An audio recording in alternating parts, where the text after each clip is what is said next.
Welcome back to the show, everybody. Check out these headlines we got for you. Department of Justice, J. Clayton, Sullivan Cromwell, and conflicts of interest flying around. Stably and the XRP Ledger. How about this? How about stable coins in the XRP Ledger? We're going to get into that. India is still calling for a crypto ban. We know Russia's going for gold-backed stable coins, but guess who else is? We'll tell you. U.S. Congress Digital Asset Subcommittee, Davos World Economic Forum, and the top three themes you're going to want to know. SEC versus Ripple, could it be a secret agreement in order for a settlement? And how about XRP price? We got to take a look. It's 50 cents in the books. Somebody roll that beautiful intro.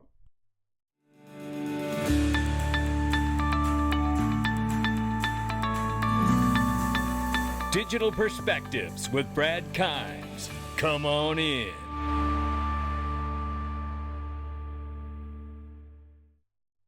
Welcome back to the show, everybody. You can follow us on TikTok, YouTube, and Twitter for exclusive content. Right now, 1 trillion 0.02 is where we're at here, and we're off by 0.4% on the market. 21,000 slightly over for Bitcoin, 23.2% up. Ethereum over $1,500 at 21% gains. This is all on the 7-day. We see the Tether market cap at $66.4 billion, they're saying now. XRP at 38 cents. We're up 12.2%. Let's get into this thing, ladies and gentlemen. It's Ledger Live. It's actually Ledger Stax. Have you gotten it? Have you done your pre-order? Click the link underneath the video. The inventor of the iPod. What are you waiting for? It looks to me like Ledger's finally gotten as user-friendly as we all wished it would have been, right?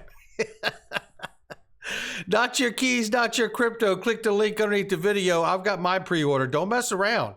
I'd rather pre-order than have a back order, right? So make sure you get yours in today. Click that link. Former SEC official John Reed Stark, who I've disagreed with a lot on what he says, talks about what he thinks about the recent price uptick when it comes to crypto and Bitcoin.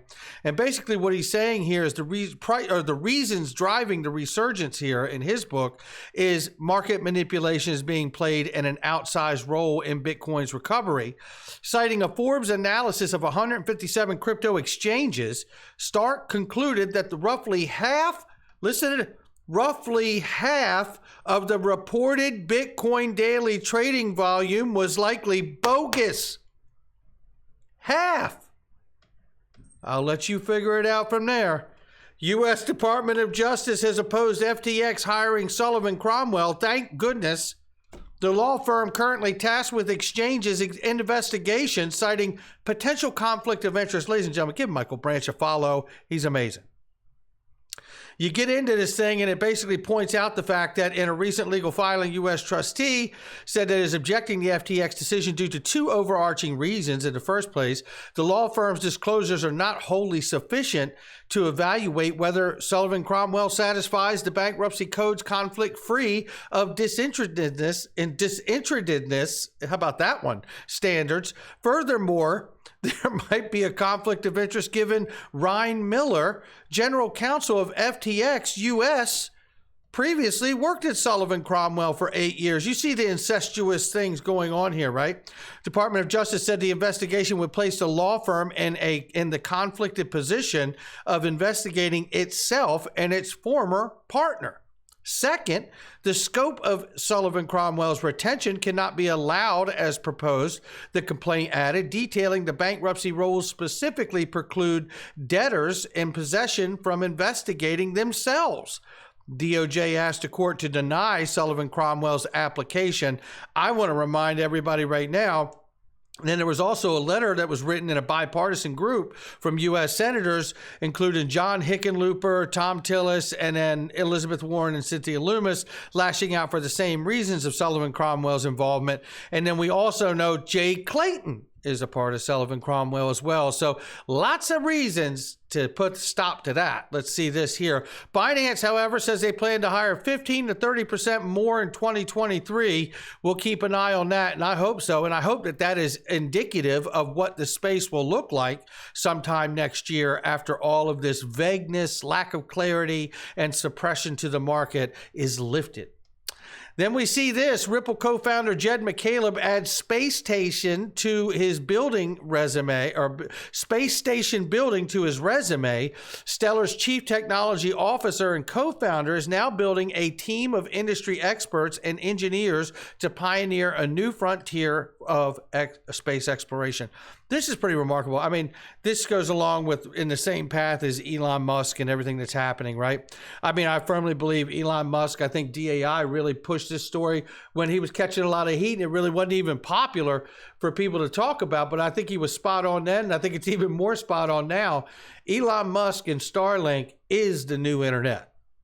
It is the replacement of the antiquated satellites that are currently circling the earth, right? Don't believe it. I think it's still true. Stably Official is a fiat to stablecoin and crypto on-off ramp widget designed to reduce friction for Web3 users looking to top up their wallets on blockchain networks. You can learn more by clicking this, and we go into it here. This is the XRPLedger.org, ladies and gentlemen. Now listen, I want to be full disclosure here. I don't get any money from XRP. I don't never get any money from the Ledger people. I don't get money from Ripple, right? I don't get money from Corium. But I'll tell you this, Corium token and Core and the Corium network, smart contract network, stably is built on that network. And that's why I hold it. And see, it's just a little thing like that as an investor has been in this space, and certainly a speculator, a wild speculator in these hills. That tells me that I want to be a part of that, and that's why I got a bag of it a while back there, you know. But I tell you, we'll see where this goes. But it's basically highly regulated and compliant. It says it here. Why the XRP Ledger Stably USD is a regulatory compliant and USD-backed stablecoin that supports the XRP Ledger's objective of providing a scalable and sustainable blockchain for tokenized assets and global payment settlement. Now, I just want to, let's not get confused now, right? Providing a scalable, sustainable blockchain for tokenized assets, that's screaming stocks and bonds to me, that's screaming polysign to me, right? And global payment system, global payment settlement. And that's screaming RippleNet to me, ODL, that's screaming Swift at some point, R3, the collaboration between all of these different payment providers in this new digital space that are absolutely inside of the financial system. That's what I see there. Now, I am speculating. It is not fact. I'm speculating. How many tokens are there? How many currencies are on the XRP Ledger? Well, as of, was it March 21st, March 3rd, 2021 of last year or the year before, over 5,400 currencies have been issued on the XRP Ledger over the past 8 years, Stably being one of the most recent. India's central bank still calls for a blanket ban on crypto. If you have not seen that video from this morning with the central bank governor from India laying down what he knows, I highly encourage you to go watch that, my friends. And it was bad enough that Russia was going to be doing gold-backed stablecoins. Guess who's going to be joining them? It's Iran, ladies and gentlemen. Yeah. All of this is giving more confidence and more bullish feeling for me. Not financial advice, for me. I'm a permabull in this space. And it just tells me that they're all moving away from the US dollars it suggests here. The stablecoin aims to replace fiat currencies such as the US dollar, the Russian ruble, the Iranian rial, and cross-border transactions. If there's anyone who has a greater understanding of why this new system is so important, it is in fact banks. Especially central banks. Imagine sitting at the table with central bankers and they realize, hey, you know, we actually could do a system here where we don't have to trust each other on a bigger, greater, grander scale than we ever had before and still do business with one another. Every central banker in the world is like, oh, do tell, right? And here I think we see something that's going to turn into some motion. At least that's the hope, right? Is that U.S. lawmakers finally create a subcommittee for digital assets. Now, What will it lead to? We don't know. Will it lead to poor legislation? Let's hope not, because they could easily make a bad move there. This is not handing out any trophies. There's no capes in D.C. I don't live that far away from there. And I can tell you there's no heroes there. And if they are, they're certainly not in Congress. But I can tell you this.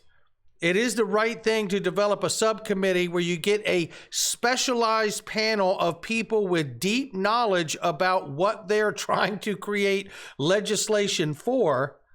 And I firmly believe that when you look at like former Ripple advisor Michael S. Barr, who now happens to be the vice president of the Board of Governors for the Federal Reserve, and you understand that Michael S. Barr was at the Treasury before going to Ripple as an advisor, you understand that when Michael Barr was at the Treasury, he was also one of the architects of FSOC, the Financial Stability Oversight Council, which is a group of regulators, from prudential regulators like the Federal Reserve and the U.S. Treasury itself, right, all the way down to market regulators like the CFTC and the SEC. And all of these regulators and board of directors sit on this group as FSOC, which was created after the 2008 crisis.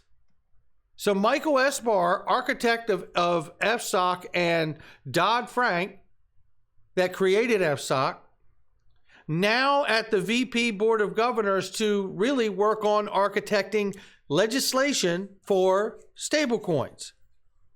Now, a subcommittee in Congress, I think these couple things working together will take us to a place where we will actually get some form of clarity when it comes to stablecoins. Remember, people are like thinking to themselves, I get messages all the time, why do you go on about stablecoins? I can't get rich off of stablecoins. Yeah, you can. But it's not off of stablecoins themselves. It's off of clarity and legislation. It is the bottleneck of how you get into the digital asset space. If you have clarity there, then you're going to have a much bigger market going on after that. I can tell you that. Now, which one's going to do well, I can't begin to speak to it. But this we know, Davos has started, World Economic Forum at Davos conference. And apparently this gentleman, I'm not going to say his name, sometimes you get messed up from YouTube. It is not a free network, that is for sure. But this gentleman will miss the opening of the World Economic Forum due to some kind of health issue. You hate to see it. Hashtag sarcasm. And then here, breaking, George Soros has pulled out of the 2023 World Economic Forum in Davos following the similar exit on this past Friday. Something is brewing, says James Bradley. We will keep watching it to see if that in fact is the case. However, what we do have here from Riz is a quick clip letting us know what the top 3 themes are, and you're really going to like one of them. The world's elite will descend on Davos for the World Economic Forum's first winter meeting since 2020. The themes on the official agenda are a bit of a mouthful, so let's break it down. Here are the top 3 things that'll dominate this year's agenda. Number 1, it's all about inflation. The post-COVID recovery crashed headfirst into surging CPI in 2022. Supply chains stretched to breaking point and prices soared, putting pressure on consumers. The Fed and central banks around the world responded with aggressive rate hikes, taking the possibility of a recession in their stride. But were they behind the curve? Number 2, a shifting geopolitical landscape.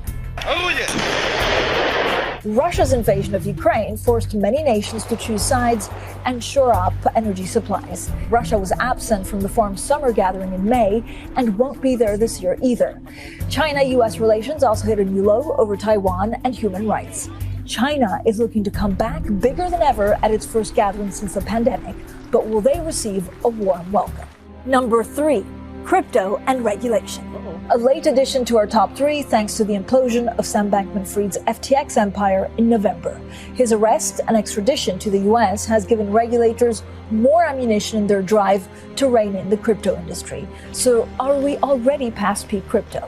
Those themes aside, the big question may be more about the event itself. With criticism in recent years about its relevance, can this year's Davos produce anything more than talk?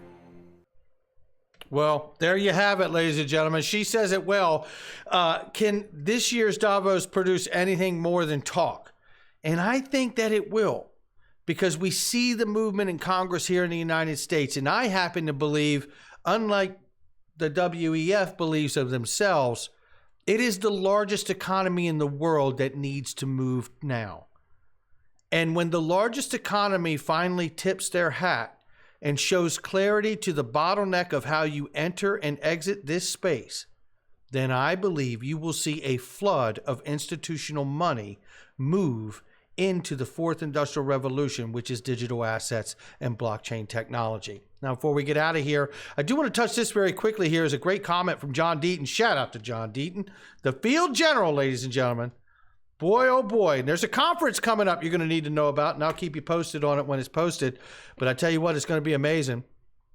And let's see right here. It says in this, he's asked, any chance that this judge rules on keeping Hinman documents sealed soon? I'm thinking this may jumpstart a potential settlement. Is it possibly for a settlement between them that would include them not being accessible to the public, or is that too late? And then John Deaton answers here, if there's a settlement, it would include an agreement to not disclose any documents receiving during the litigation of the case, but Ripple isn't going to be the only company that seeks disclosure of those documents. Other defendants sued by the SEC will FOIA litigation, etc. And I think that's such a key point to remember, and that brings the conversation even further to this. Okay, now listen to this. In a thread of tweets at the start of January, if you remember, Deaton emphasized that the lawsuit might not settle because of the Hinman emails. The reason, he says, the case would have settled if the emails were damaging, as most think, and they would not have been turned over to Ripple. After motions for summary judgment and those to exclude expert testimony have been fully briefed, the sealing disputes remain in the pending issue in the Ripple lawsuit. In the week, the SEC filed its response in partial opposition to the Ripple defendant's motion to seal certain documents filed in connection with the parties' cross motions for summary judgment. That was done in an omnibus just this past week, if you missed it. Now let's take a look at this. It's Ed Grad Crypto saying, hey, is 55, 57 cents in our future? Well, he's looking at an Adam-Eve pattern, which might take XRP to exactly that. But he says here, if XRP did not move max by 18th of January in another 2 days, then I might be inclined to have a ranging price action in 2 days. We will know. And this is actually the pattern that he's citing right here. So we'll keep an eye on it, see if it happens. I like the way this guy does stuff, so he gives you the up and down. You know, it doesn't guarantee anything, but this is what the living, breathing chart looks like at this moment. And we'll keep an eye on it to see where it goes, whether it's 57 cents or back on down for a chance to fill your bags again if you haven't got them full already. Not financial advice from me or anyone else. I'll catch all of you on the next one.